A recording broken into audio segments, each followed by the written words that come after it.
Warm greetings. Welcome to Wednesdays for Water. We are a citizens collective aiming to walk and talk water. We try to meet every week and connect people with various water worries and wisdoms. And in the process, we wish to curate future water warriors. The way we talk about trivial things for hours, water too needs walking and talking to address the rising water distresses. The way Wednesdays for Water is conceptualized as a prime time show, it wishes to make water everybody's business. The idea of the series was conceptualized in August 2020, and by the end of the year, the team and the structure was pretty much in shape. We started in April 2021 with Dr. Rajendra Singh's inaugural speech. We wish to bring science and society together, and therefore we try to bring in every session either a policymaker or practitioner and a researcher or academician. We also think that future generation is crucial and therefore they have presence in each session. We are going stronger with every week now with session on either quiz, couple of weeks of hard talks and a week of soft session of art and music. There is a simple structure for each session of quiz, hard session and soft session which are moderated by the core team member. Here is a glimpse of what we call as hard sessions and soft sessions.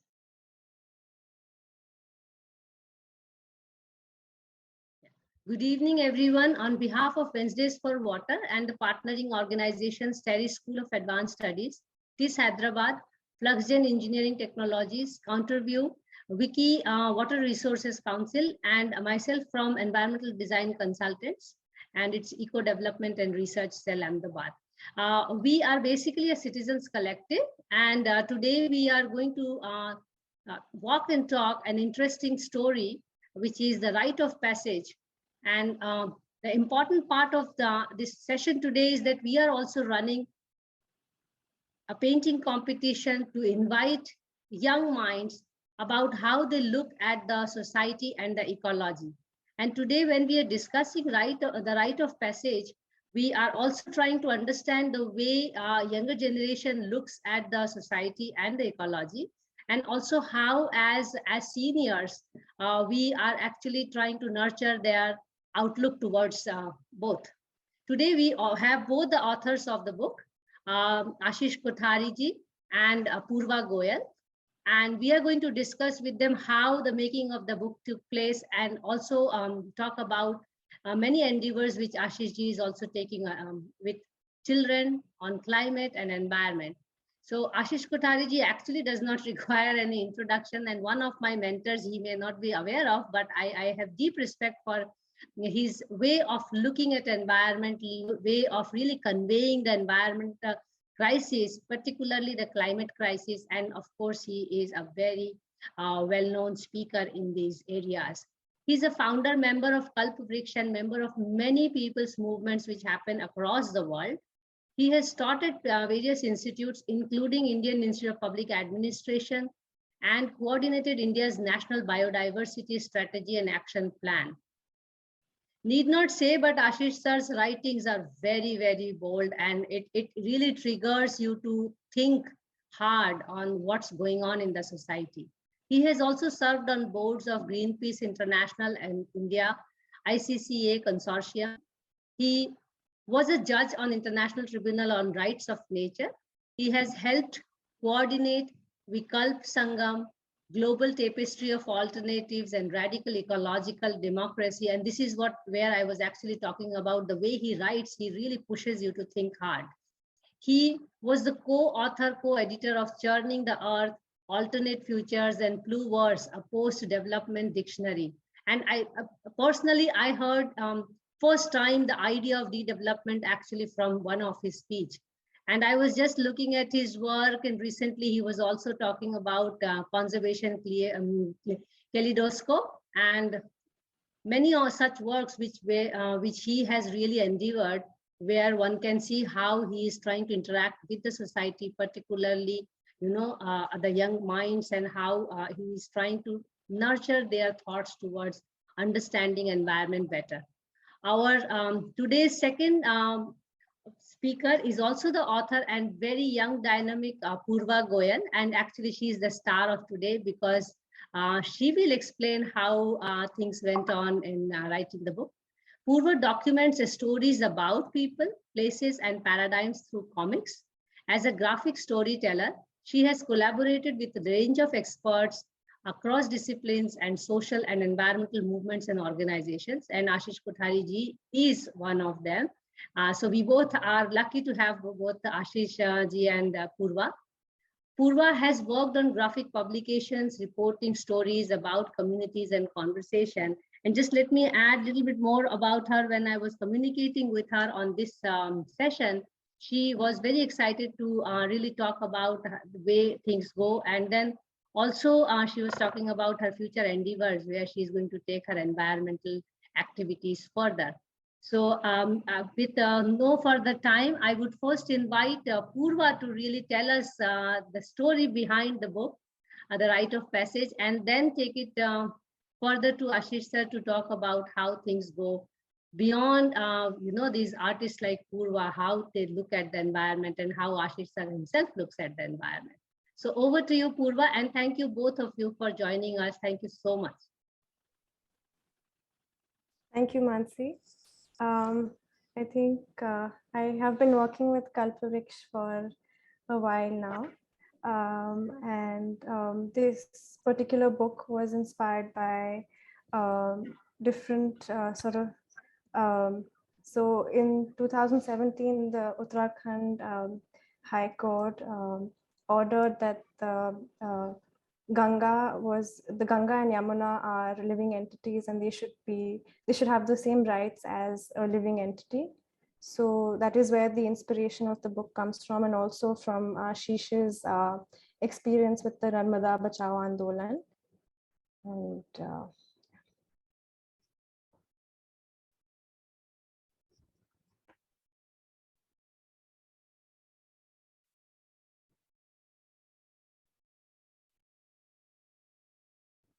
Are you going to share the slide, or how are you going? Yes, I could do that. So I could yes. Start sharing the book with you. Yes.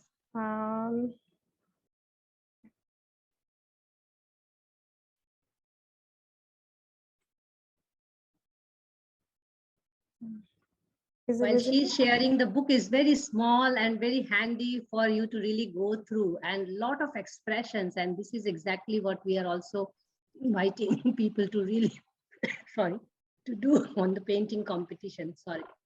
Go ahead, Poorva. Yeah. Yes. So this is a book that we had worked on together with support from Kalpavriksh and Rights of River South Asia.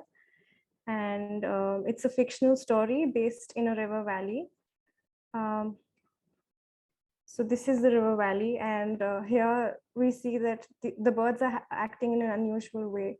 So the locals wonder, that is something ominous going to happen? And very soon we find out that a minister and an industrialist have come into the valley, and they have commissioned a dam on River Tama. And they say, look at all that water going to waste. We must put it to some good use. So we have this very mechanistic way of looking at nature, where here in this case, we see that the river is being looked at as a way to kind of produce electricity and to kind of make profit out of.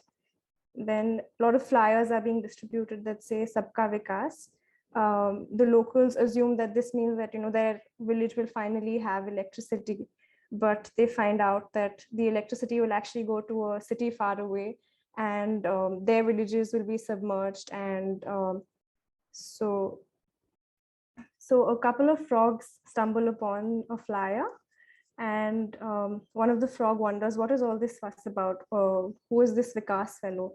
The other says, I don't know, but my cousin in the next village was expecting Vikas last year, and that was the last I heard from him.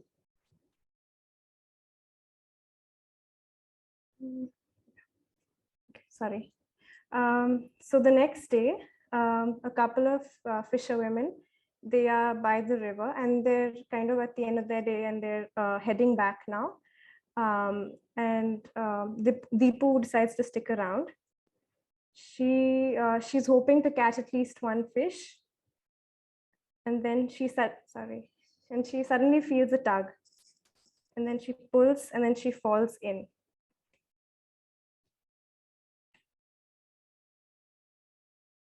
And then appears a spirit. And Deepu wonders who that is. At first, she's very surprised and she's kind of wondering who that is. And then the spirit introduces herself. I am the river. I have flowed freely for millions of years, sculpting and carving the earth's topography, nurtured billions of creatures, and I am the planet's lifeline.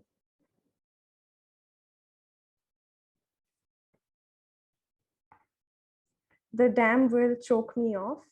I will die a slow and painful death, and will all else around me and in me. All the animals and plants too, unless you do something about it.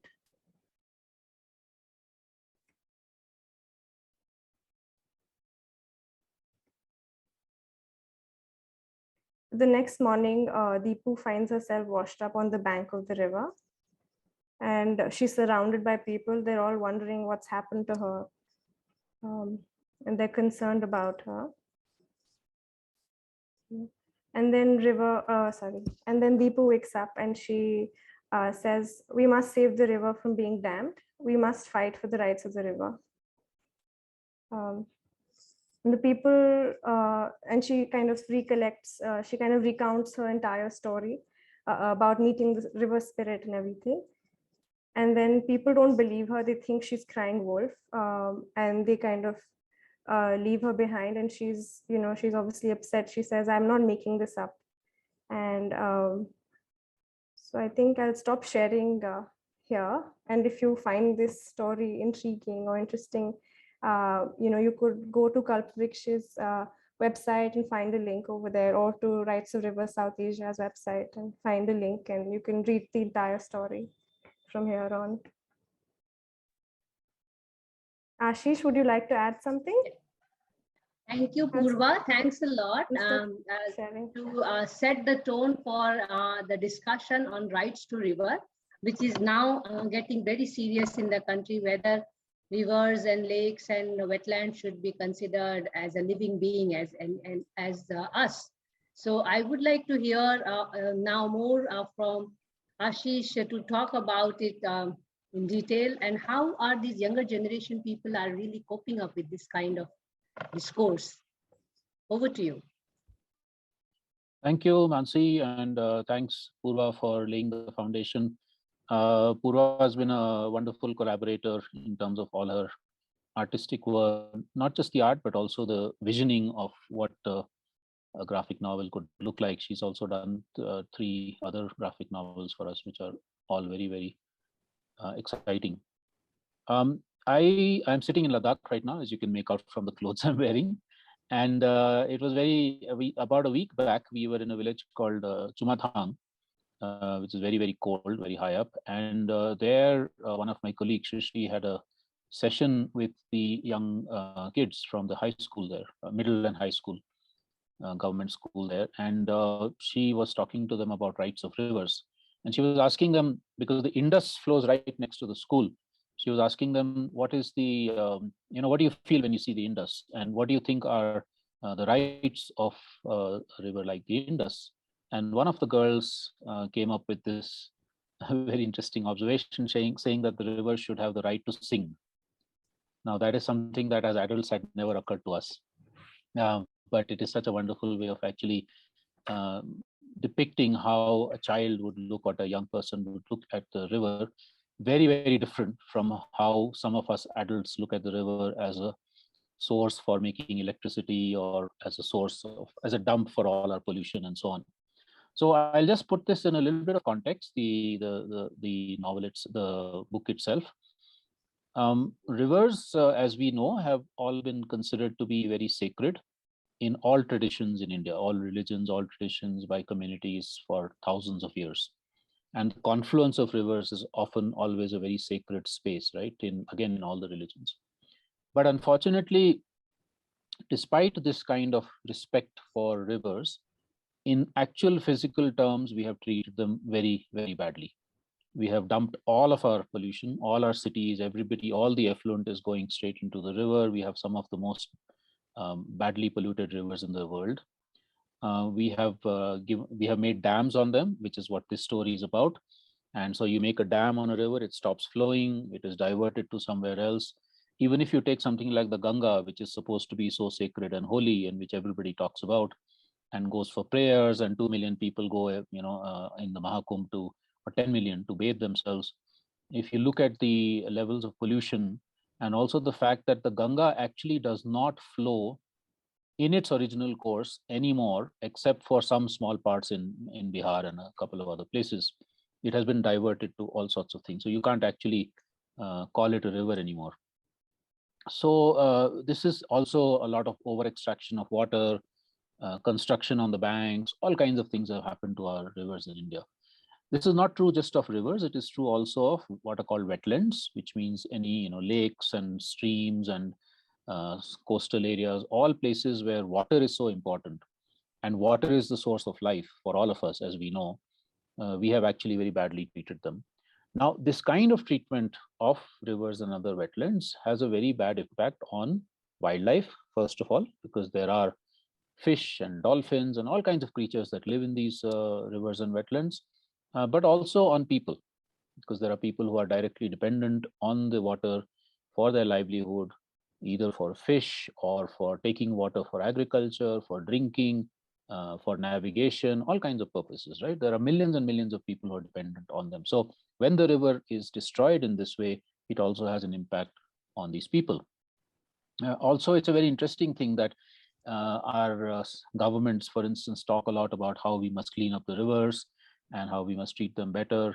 But then if you look at the money that is allocated for it, sometimes it's a lot of money, but it only goes through one or two rivers. Like the Ganga has the highest priority and it ignores other rivers. But even with that, you pump in lots of money for cleaning it up. But on the other hand, you don't stop all the pollution that's going in. So it's a losing battle. You can never actually win that battle unless you tackle it at the source. Now, the positive side of the story is how people are responding to this kind of a problem, right? Firstly, as the book also depicts, and that's the part that Poorva has mysteriously left out so that you can read it later, is how movements, people's movements, especially people living along rivers, have protested against pollution, against dams, against diversion. The one that I've been involved with Mansee spoke about is the Narmada Bachao Andolan in central India, one of the holiest rivers for Hinduism, one of the most important rivers for all religions and for the local people. There are many dams that have been proposed, many have already been built along the river. And the movement against that has been trying to stop that or trying to ensure that at least parts of the river stay alive. Similarly, there are movements to revive rivers, where rivers have dried up or have stopped flowing in the way they used to. For instance, in Alwar in Rajasthan, rivers have been now revived so well because of protecting them from against all these forces, against its kind of destruction, that the river has actually come back and it flows all through the year. Similarly, there's a movement in South India and Kerala in a river called Vayali. So there are many such movements of peoples, which are the most important one. Then also people have responded in terms of petitioning the courts, going to local courts, the High Court, the Supreme Court, saying that this is not how we should treat our rivers. We have to protect them. We have to clean them up. We have to let them remain flowing. And it's one of those petitions on the basis of which this court judgment that Poorva spoke about in the Uttarakhand High Court, where the court said that Ganga and Yamuna and all the streams and everything flowing into the Ganga and Yamuna and all the catchment areas, that is from where the rain falls and it gets caught by the trees and the ground and then flows into the Ganga and the Yamuna, all of that has the right to exist and the right to live, just like a human being has the right to live. Now, this is a very, very interesting concept. In some ways, it's a very old concept because Adivasis and local communities have always treated the river as a living entity, as something that is alive, as something that deserves the same respect that you and I deserve, right? But now in the legal circles also and in courts, that same recognition is being given as a legal right. So this is a very important development happening, not just in India, but all over the world. And this has been fought for again by people's movements. Some constitutions in the world, in fact, even recognize the rights of not just rivers, but all of nature as a constitutional right, just like we have human rights. They also respect that. And that's the kind of movement taking place. And hopefully this kind of a movement in the legal circles will also bring us back to the larger vision of us being part of nature. In New Zealand, for instance, the Maori indigenous people say, we are the river and the river is us, right?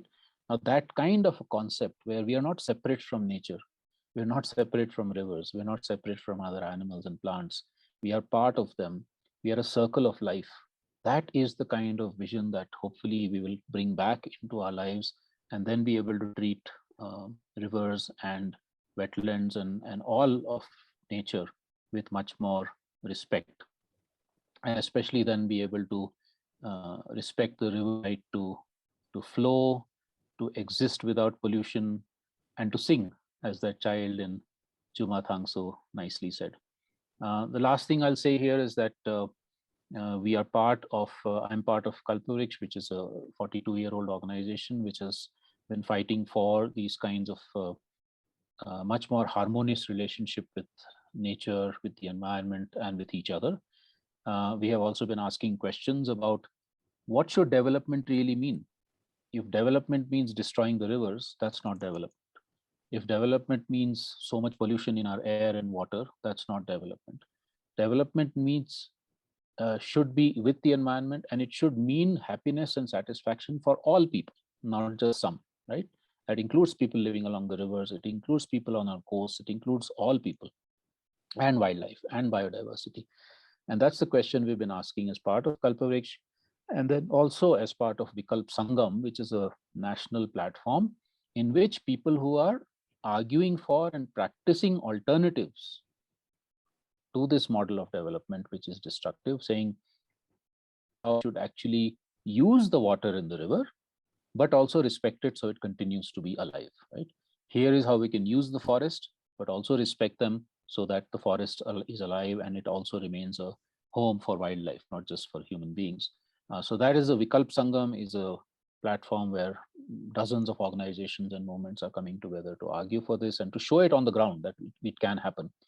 And finally, we are also part of the other co-publisher of this book, The Rights of Rivers South Asia, which is a platform for all of the South Asian countries, people coming together and trying to say, how do we protect rivers against destruction and respect their rights and respect their the ability of the rivers to continue to be alive. So I'll end here. Thank you again, Mansee, and thanks, Poorva, for setting the stage.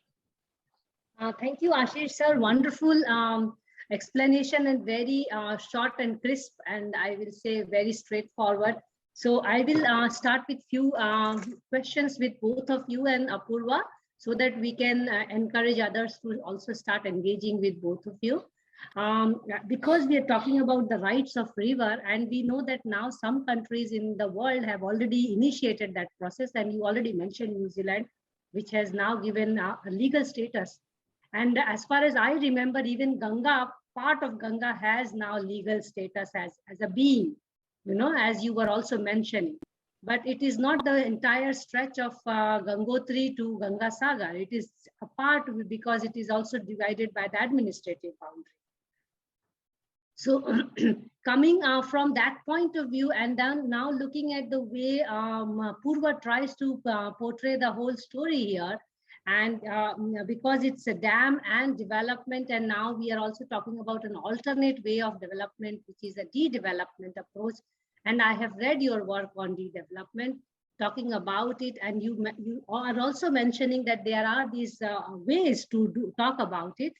The question comes here for all of us, people who are working on this kind of environmental conservation, is how do we really move forward with a decentralized or a smaller scale approach to environment vis-a-vis the more centralized approach to really dealing with water systems?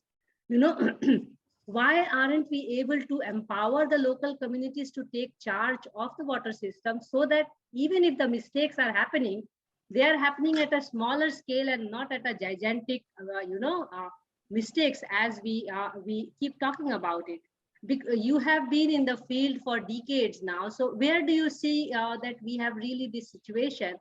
Because now the future generation will already start talking about de-damming and de-development, because we are seeing that there are dots around the world where de-damming and de-development is now taking momentum.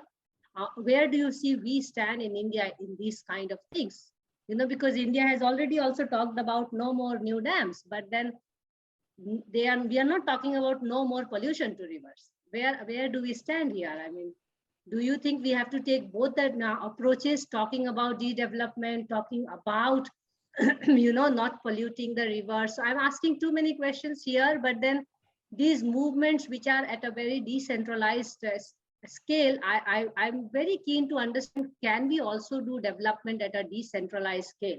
Probably that will be the true development rather than a mega scale projects. So over to you, Ashish, and then I will go to Poorva a little bit after this question. Thanks, Mansee. I think this is probably the most important question facing all of us. What should development really mean, and what would then be alternative pathways to all of us being happy and satisfied? Firstly, just a couple of quick clarifications, Mansee. One is that actually the Uttarakhand High Court gave rights of personhood to both the entire stretch of the Ganga and the Yamuna and all of its catchment areas, including Yamuna. Yes, all the glaciers, everything. You mean from Gangotri to Ganga Sagar? The entire stretch is declared by all the way to okay. So then all the way to the Sundarbans. Okay. All the way to the Sundarbans, all across the, so that covers almost half of India. Because it was a High Court judgment, and then I was discussing with someone in Varanasi, I got to understand, probably it's my misinterpretation. So thank you. No, but let me clarify that gave that, but then very soon after that, the Uttarakhand government appealed against that in the Supreme Court, and the Supreme Court has put that judgment on.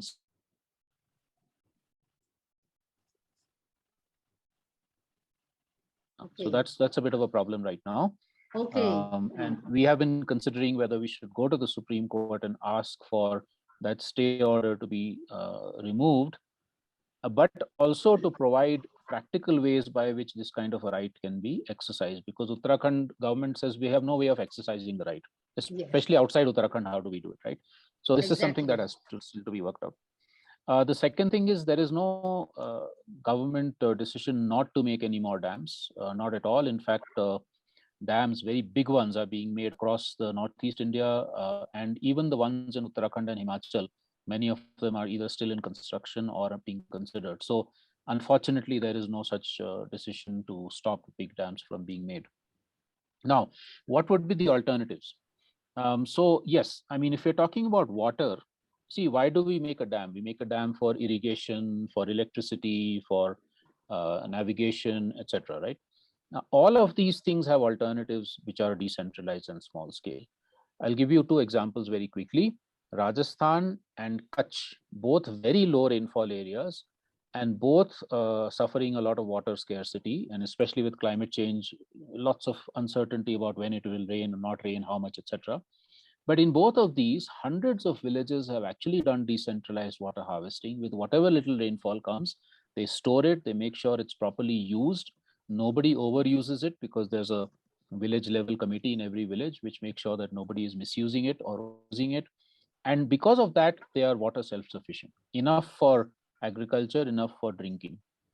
But the very important condition here is that if somebody wants to grow sugarcane in Rajasthan at a large scale, this decentralized water harvesting won't work. So we have to look at what should be the cropping patterns, what should be the consumption patterns, how can people consume enough for themselves but not too much. If you look at Delhi, per capita water consumption in the richer parts of Delhi is completely wasteful.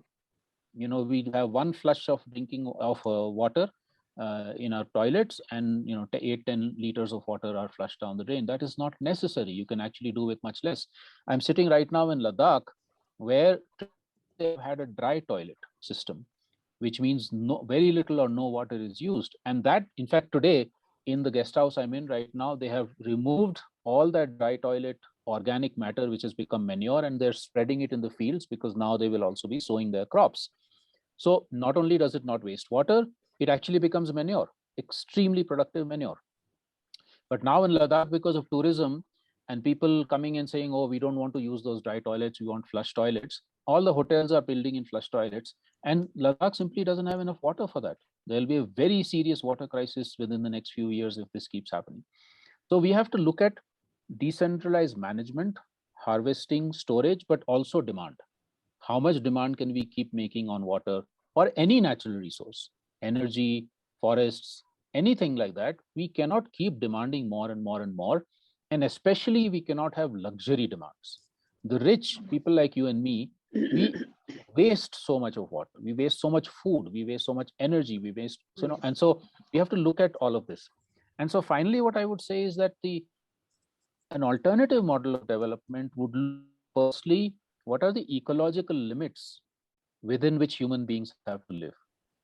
Why do we have a climate crisis? Because we've crossed the carbon or the carbon dioxide or other sorts of climate limits. Why do we have a water crisis? Because we're using much more water than what can be regenerated by rainfall or snow, right? Etc. Yes.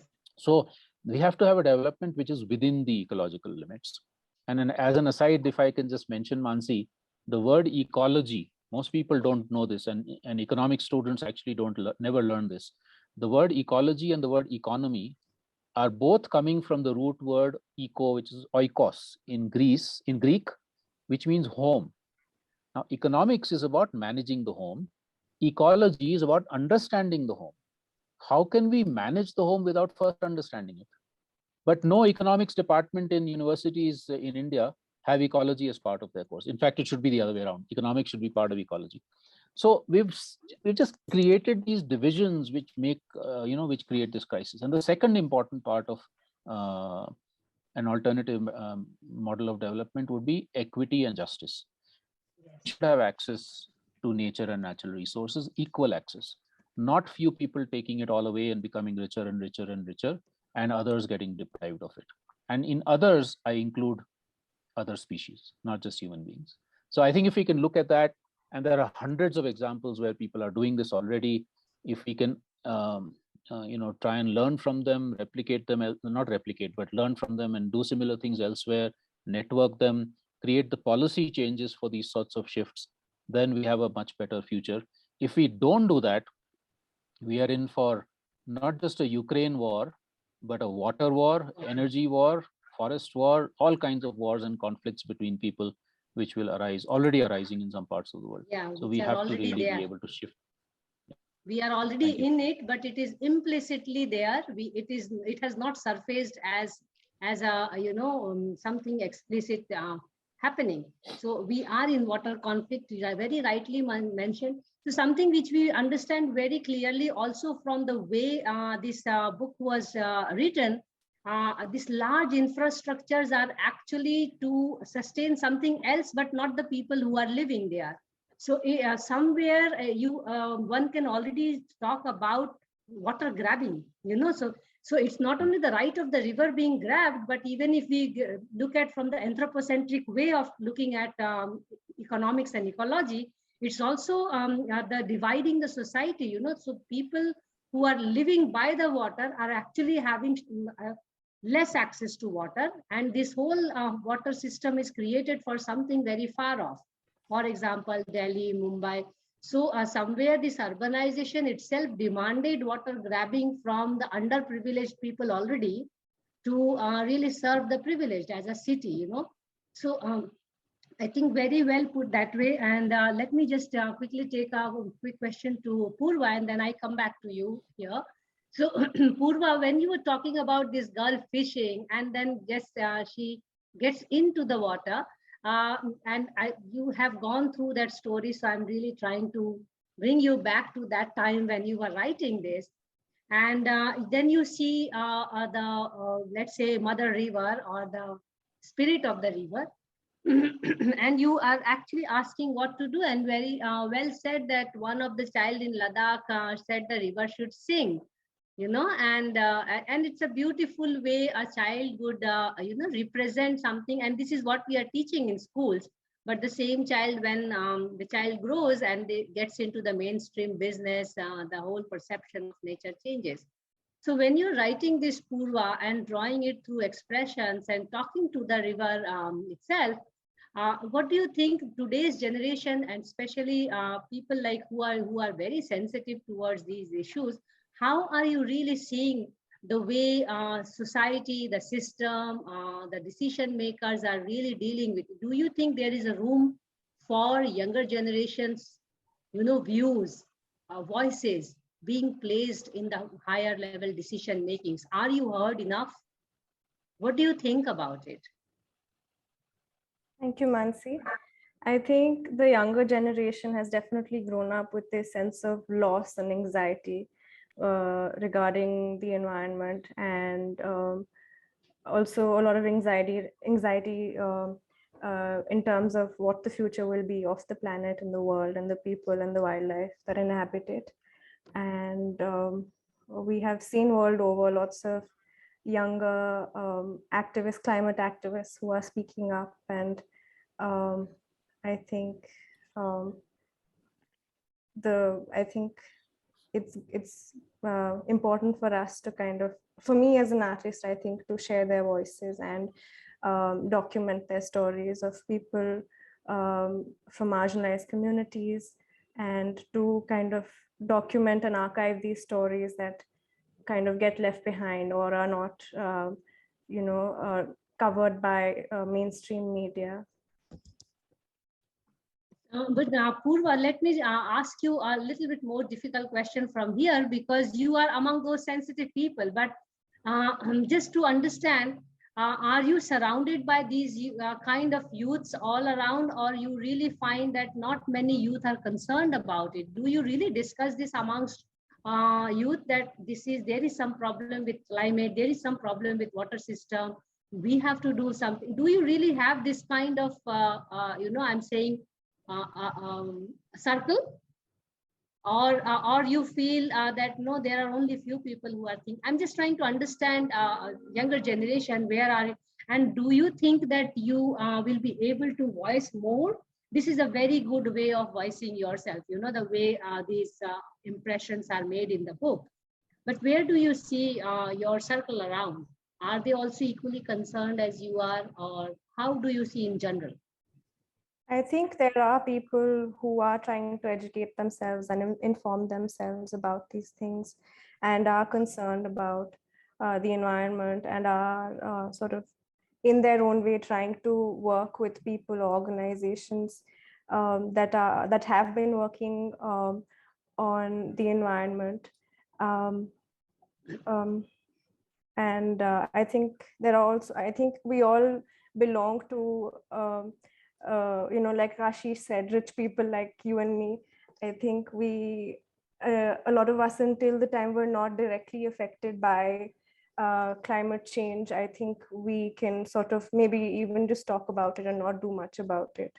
So there is a lot of my peers feel this sense of guilt, and kind of struggle with that. And yeah. No, it's a very good answer, the way you put it, actually, that this sense of guilt. And trust me, I think generation of Ashish and me are also living with this sense of guilt, that we have not done enough and we should be doing more. And probably that's why we are also struggling to do more and more and more.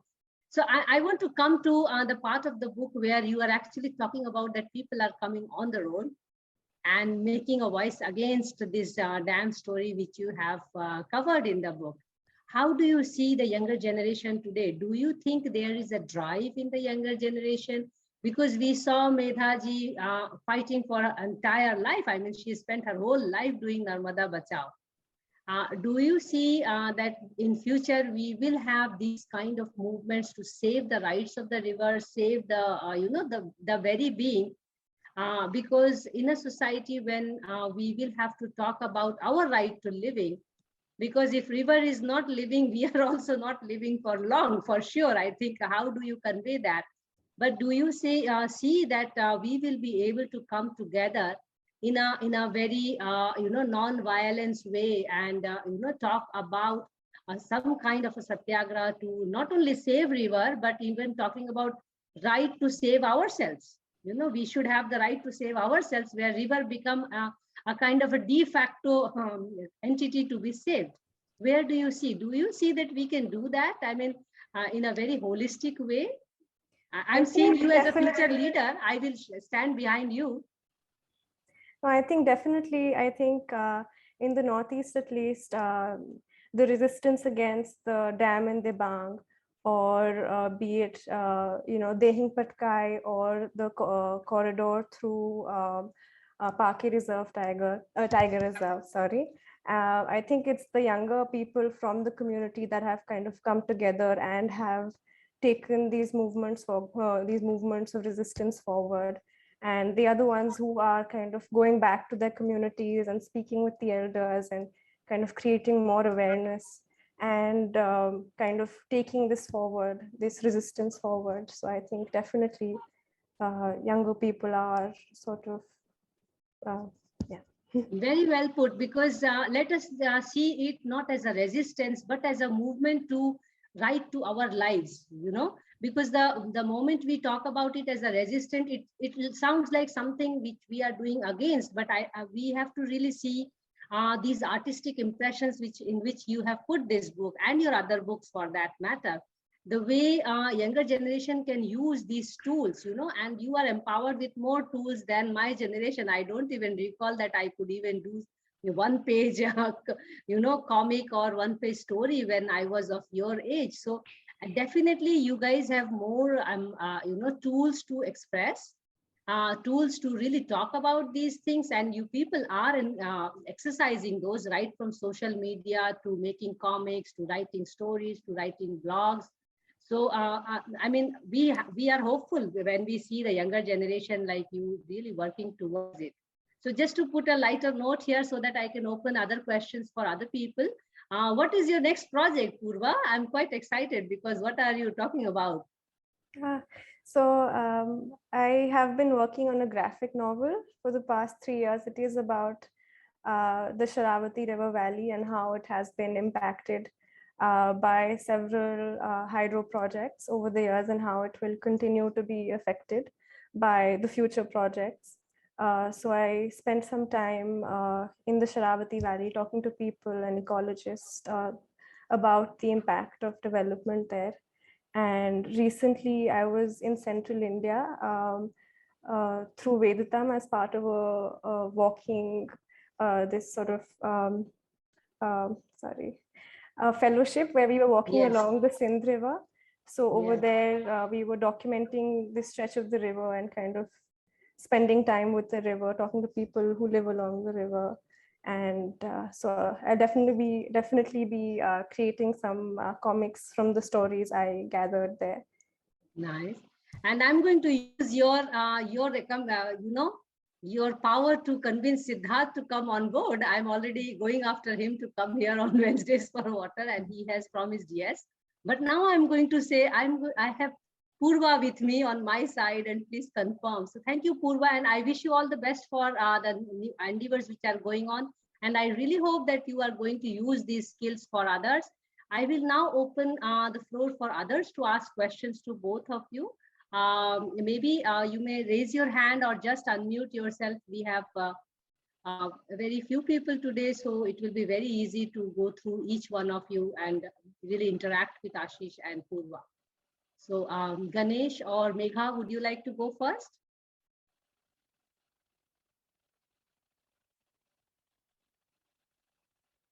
Okay.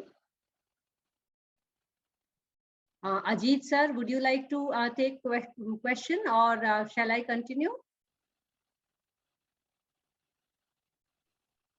Please continue, Mansee. Please continue. Yes. So I will continue with Ashish sir to talk about the movements here, which which becomes a major concern, and also Poorva talks about it in a very positive way. If we were to talk about these movements and not as resistance for the right to river and right to us living, where do you think we can come together because it has to be a collective action at the end of the day. And we are talking about it in various parts of the country, but then how do we make it as a large movement, Ashish? Yes, thanks, Mansee. I think there are two things that are very important, or two platforms actually that we are involved with. There are many, but two that I can speak about where others can and should join in. One is called the National Alliance of People's Movements. Yes. So this is a broad national platform of dozens of movements of the kind that we spoke about, not just on rivers, but on pollution issues, on displacement of communities, on many different things. And the other is what I mentioned, Vikalp Sangam, which is trying to look at the more positive side of it, which is to say, on the one side, we have Sangharsh or Satyagraha, as you said. On the other side, we have Nirman, which is to say, constructing different ways by which we can meet our needs and our aspirations without destroying the earth. So both of these platforms will welcome any further participation and inputs and support. As part of the Vikalp Sangam, there is also a youth Vikalp Sangam process, because you asked about young people, and there is many young people across the country trying to also vision a different future for themselves and also practice on the ground. So I think some of these are basically these are attempts by which we get more and more and more people together, even people with diverse viewpoints, because we all have different ways of looking at things. We don't necessarily agree on everything, but if there is some fundamental agreements, like we all agree on justice, we all agree that nature should be protected, we all agree that there should be equality, etc., then even if there are different pathways of getting to these things, we can come together and be able to share, collaborate, build more joint actions, strengthen each other, etc.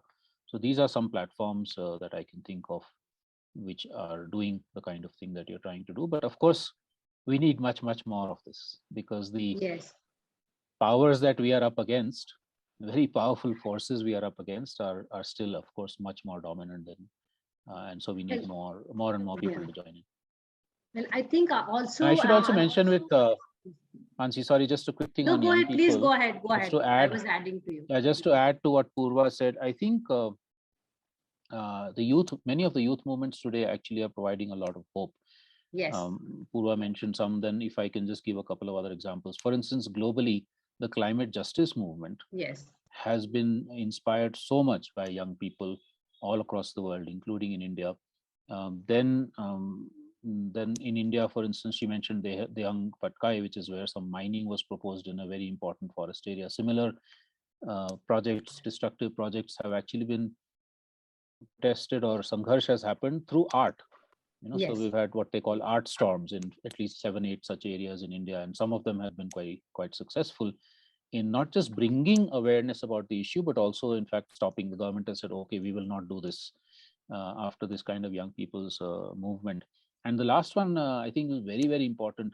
In 2020, around the time of the COVID pandemic, the government of India proposed changes in the environment impact assessment notification. Now, I think most of you know the EIA notification is where any development project has to first look at what will be the environmental impacts. They have to do public hearings, etc., and then only say yes or no to whether the project should be built. Now, the government brought in changes in that notification to make it much more weaker, much easier for projects like dams and mining to actually come up anywhere. So 20 lakh young people, 2 million young people actually wrote into the Ministry of Environment saying, we do not agree with these changes. And that actually put a stop to that notification, at least for the time being. So there's a lot of hope, I think, in these sorts of people, young people's movements. Absolutely. And I think you made a very good point that the way younger generation are also using various tools, art being one of them. And like the EIA, by the way, we also wrote our way of, I should not say dissent, but these are the points we agree or not agree on the EIA. An important point here, which will converge more into the way we look at things, is the environment education. And so preaching and practice are happening very differently. And then it becomes, because you are also an educator by virtue of your work, how people like us, I mean, I also struggle, so I'm just trying to understand from you, how people like us are really getting across this younger generation to really see this as also not only as an education to be taken for values, but also something where they can also become entrepreneurs in this, or find work or employment through this, because otherwise it becomes very difficult for younger generation to hold on to these kind of so they do art and they do all kinds of activities as a complementary or secondary activity, and their primary activity still remains something which is probably not aligned with environmental conservation. So do you also see this kind of, so how do we then direct them in a better way and really let them continue with their skills they have, like Poorva is continuing with her skills, and she has to find appointments and engagements with it, even financially, to sustain her in the longer run. Then only she can continue. So I'm just thinking in a longer term for these younger generation people to really continue talking about environment in a creative and constructive way, Yeah. And I think that is very, very important. Again, because I'm sitting in Ladakh, the context here is that young people are leaving all the villages and Yes. trying to get to Leh or to New Delhi or elsewhere to try and get a so-called good education, and then Yes. also get jobs. And then they almost will never come back to the villages, except there's a very strong cultural bond. So sometimes they come back for festivals, Yes. or like right now, because the sowing is going to happen. So there are many young people who have come back, but then they'll go back to the city. So I think this is a very important question. I think there are two elements to this which are really crucial, Mansee. One is, what do we actually learn in the education system? What do we learn in school and college? What we unfortunately are learning mostly, except for where the alternative learning schools are there, we're mostly learning that traditional occupations are primitive. Traditional ways of looking at nature are outmoded, etc. We have to become modern. We have to use all the gadgets possible. We have to become richer and richer. We have to become powerful. We have to become famous overnight. Those are the sorts of values or lack of values that are being promoted in our all systems, including the education system. So we have to firstly also try and do some fundamental transformations, changes in the education system also. In Chumathang, which I mentioned, remember the child talking about Yes. the right of the river to sing. There's a group here called the Ladakh Arts and Media Organization. They organized a 4-day workshop on water for the children, where the children actually walked around the whole village and mapped the entire water sources of the village, how it's used. They talked to older people about their knowledge about water, etc. Now, that is the kind of exposure that children have to have in order to understand their own roots, ecological roots and cultural roots and knowledge roots, and also understand that traditional knowledge or traditional ways of looking at the river or nature are as relevant today as they were 1,000 years back. And then you complement it, you build in also some modern knowledge, and you put it together in creating a way of looking at ourselves and at nature. The second aspect about livelihoods is very, very important. So for instance, all across the country, there is discussion and a lot of groups. On our website on Vikalp Sangam, you'll find hundreds of stories where people have created economic opportunities in the Yes. village itself. These could be either traditional occupations or new ones or hybrid ones, right? Like crafts, but done in a way that it will sell well in the market. Agriculture, not just working on the field, but also agro produce, like making dried fruits, making squash, making jams, making all kinds of things which can then be sold so that livelihoods can be generated in the village itself. People don't have to go out. And because of these initiatives, there are many examples in India where young people have not just stayed back, but actually gone back to the village. After having gone to work in a factory or gone off to the Gulf, they've come back to the village because there's now a thriving economic opportunity. They can be with their families, they can continue their heritage, they're very proud of that, and they can be their own bosses. This is really important, Mansee, that young people don't necessarily want to be dictated by somebody from above. They want to express their own creativity, they want to be in charge of their own time.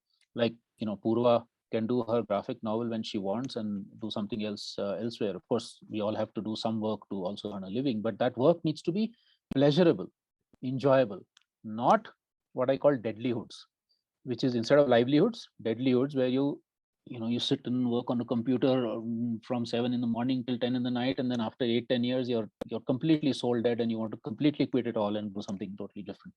We have to be able to create those opportunities, and there are hundreds of examples where that is happening across the country. How do we learn from them and apply them in all the villages and all the small towns of the country? That is the big question. We've been demanding from the government. You talk about Atmanirbhar Bharat, self-reliant India. But instead of supporting these kinds of initiatives where people can stay back in the village and do things in a dignified way and ecologically sensitive way, you're actually supporting coal mining or big industries to come and do what small scale industry could do, like clothes, shoemaking, soap. Everything can be produced by communities in villages and small towns, creating jobs, livelihoods. But that will only happen if you don't favor all the big corporations of the world, who, because of their economies of scale, are always able to produce something much more cheaper, but much more destructive.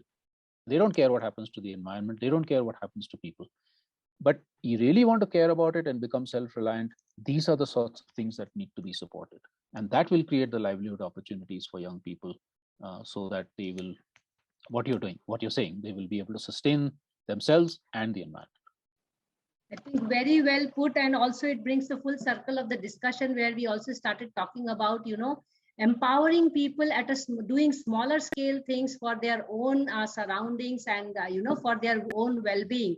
And definitely that is very much seen in the younger generation also, this right to expression, which I don't think in my younger time it was available, because we were all in that race somehow.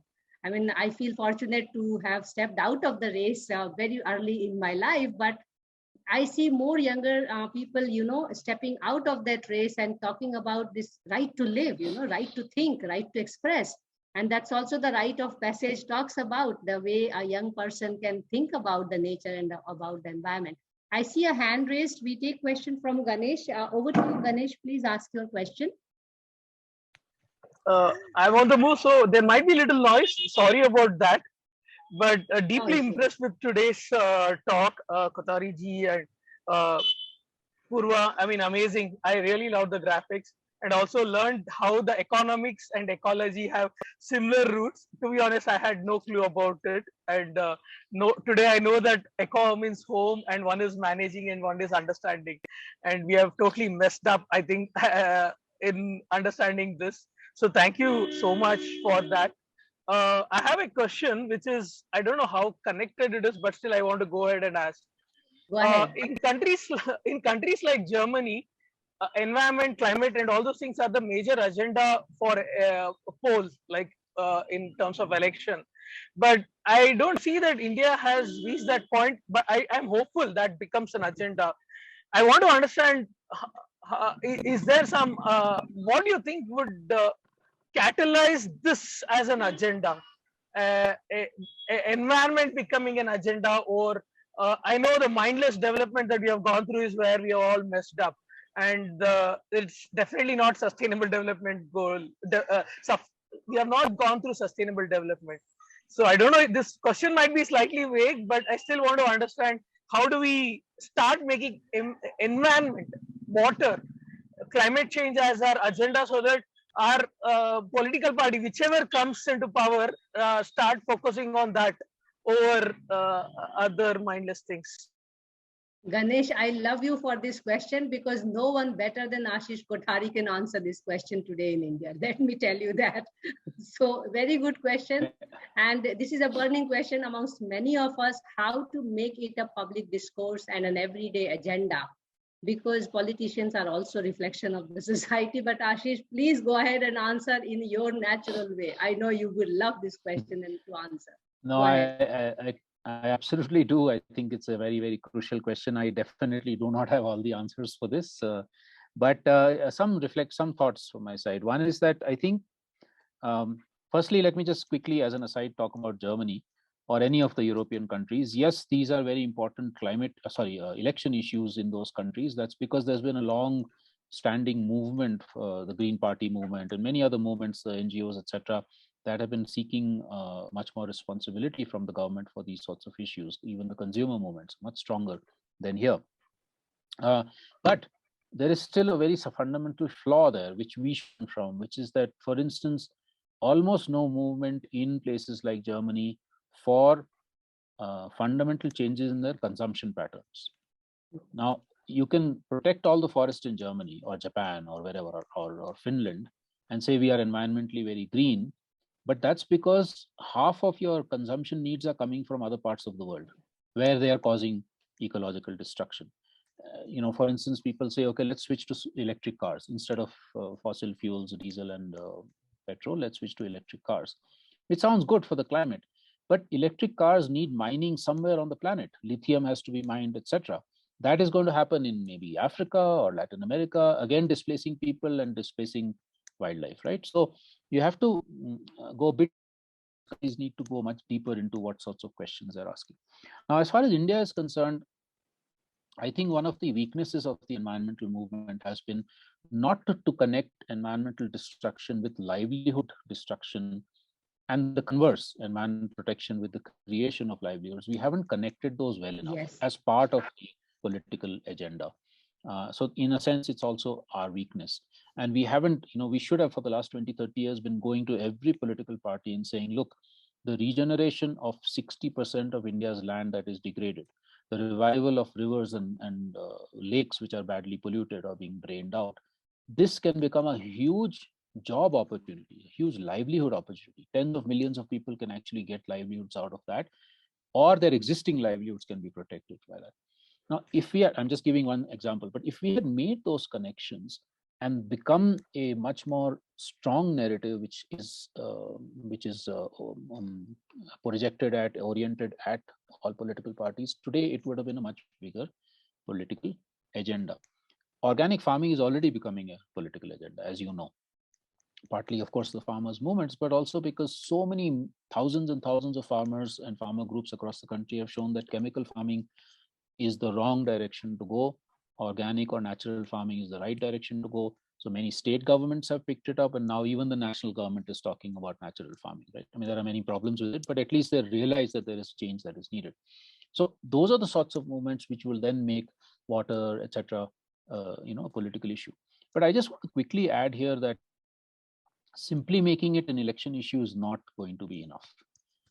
Political parties will promise once they come to power, if the same economic model remains, then they will do very little actually about it. They'll put in some money, tokenism, etc. will happen, but they're not going to do very much about it. So we have to be able to go beyond and say, look, development is about protecting nature, which then protects the livelihoods of all of us, which then leads to prosperity of a holistic kind, not just more and more money, but people being wealthy. The word wealth comes from the word well, being well. It doesn't nothing to do with money. It is about being well. But today we think of wealthy as being, all the richest people in the world. So we have to also be able to then convey these things in a way that is reaching. My last comment here, that also with the environmental and human rights movements, we've been too cerebral. We try and reach people's heads, but we need to reach people's hearts. That's what the advertising industry does. They are able to reach people's emotions and hearts, and then we buy all kinds of stupid stuff because we think it's necessary for us, right?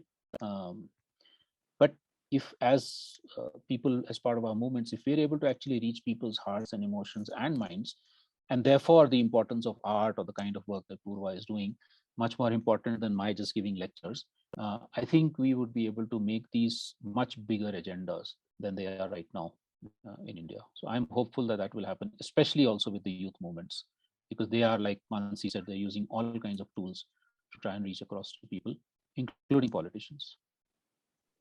Thanks. Very well. Thank you so much, sir. Just Mansee, one comment on this. Go ahead. I want to. I think my knowledge in political science is very weak, so I might have asked a question which was not so thought through, but definitely I get an idea on the answer that you've given.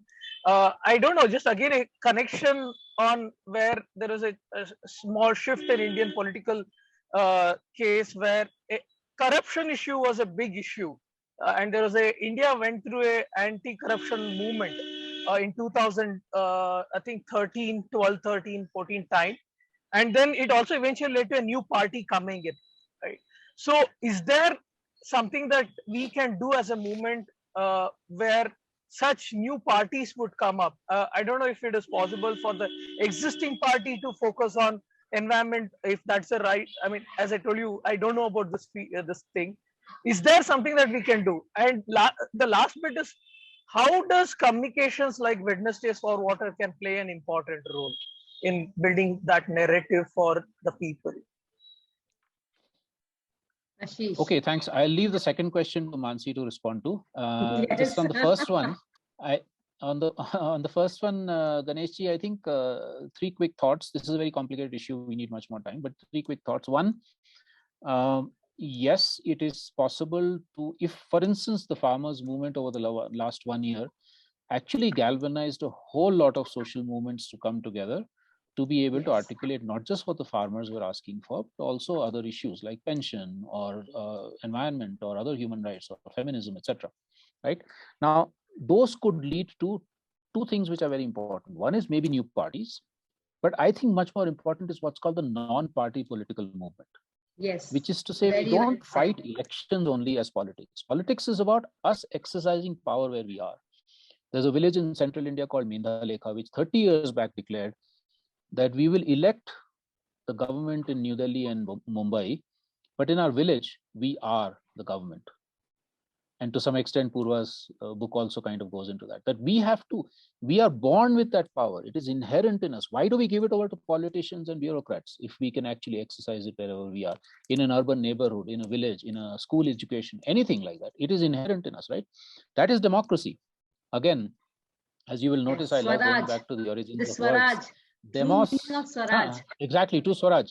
But democracy means power of the people, not power of people we elect. So one is that, to strengthen the non-party political process, but also continue to influence existing parties, maybe create new parties. People ask me this question, is this time now for a green party? I actually don't think so. I think we need a party that talks about livelihoods, that talks about survival, that talks about going another 100 years into the future and still being able to survive and get clean air and clean water and good livelihoods and dignity and so on. Maybe new parties can do that, and existing parties might pick that up.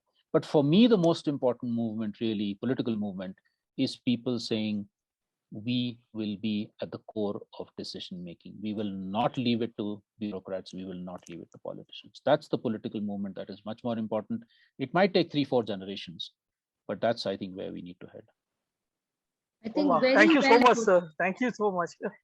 Thanks, Ganesh. Very well put, Ashish, because it's the people who have to take charge, and that's also, by the way, the last page of the rite of passage, where there are beautiful quotes written how people take charge of what they would like to do and what they do not approve of what others come from outside and do. And mind you, when we are talking about this, at this point in time, also in the country, there are many people's movement going on. Poorva already mentioned about few. I know one group from Odisha where ladies have come forward and they put themselves right in the deep neck water, and they were talking about protecting their place and their forest. Then we also have the Bakswaha movement, where people are really using all kinds of tools to really reach out to as many people. So let us get something also very clear, what the way Ashish really put it very well. It's a movement. It is not about going against or going for in something. It's about actually right for our living. When we are talking about right of a river, when we are talking about right of environment, we are also talking about right of we so-called intelligent human beings, which is no more acting intelligent as it should be. As far as Wednesdays for Water question is concerned, Ganesh, we had a discussion last week, but I just want to add a little bit more where Ashish was talking about Germany and Scandinavian countries, and I completely agree on that.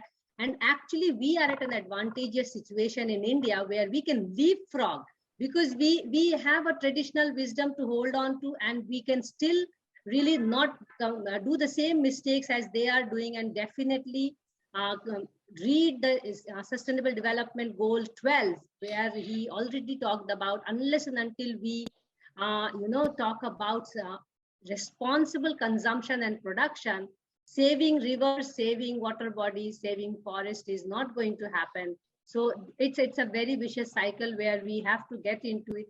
because we are talking about a book and the young minds, how they look at it, Ashish and Poorva, we will just take a couple of minutes from you towards the end and really show. Last year we ran a painting competition and we really gathered a lot of young minds expression, and we are running it this year again as a concluding year of running Wednesdays for Water. Every week 5 p.m. we run this, and so we are running it for a month and we are inviting painting. So Megha, may I invite you to show our last year's collection of expression by the youth, how they look at environment and water and all, and then I'm going to conclude and announce for the next session.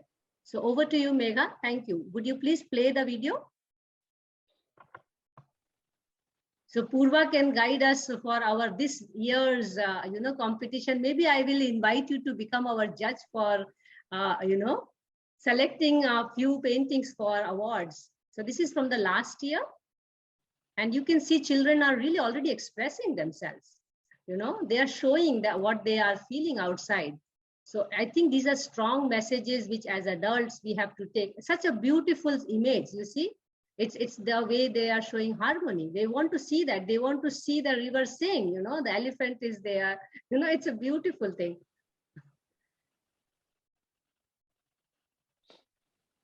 Yes, Megha, you may, yes.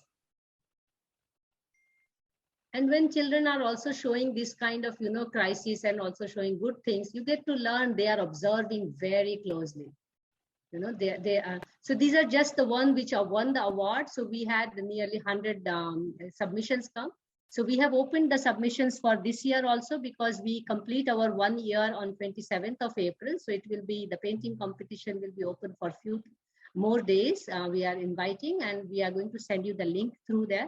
So with this, if there are any questions, I'm going to ask one last time for a minute. Otherwise, I'm going to do the concluding note. You may please raise your hand. Okay. Thank you so much for the session today, Poorva. It's really great pleasure to have a person like you and really be more hopeful than becoming very sad. Where are we heading towards?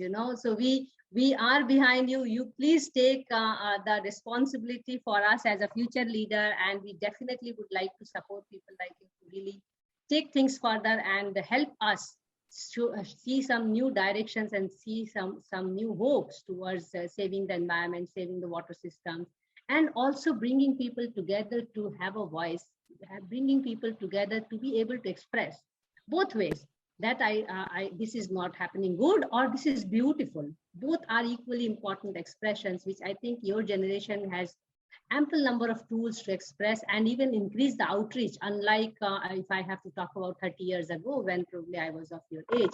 So thank you so much, Poorva, for being with us and sharing your thoughts and the way you went through this story in Uttarakhand. And as always, Ashish Kothari, it's always pleasure to listen to you. I can go on and on listening to you, to be honest, but it is great pleasure to really have you on board to have a one-to-one conversation, which never happened. So I feel very lucky to be able to hear and understand you more because reading is different and knowing and hearing is very different. So with this, thank you both the speakers, and I also announce our next session, and it's a very power-packed session again next week, Wednesday, 5 p.m. We have Sucharita Sen from JNU, Anamika Barwa from IIT Guwahati, and Devesh Belbese from AIT Bangkok, and we are going to talk about climate change induced water distress, where we get into the kind of distress we are facing, and we are going to talk about the resilience building and all those kind of stuff.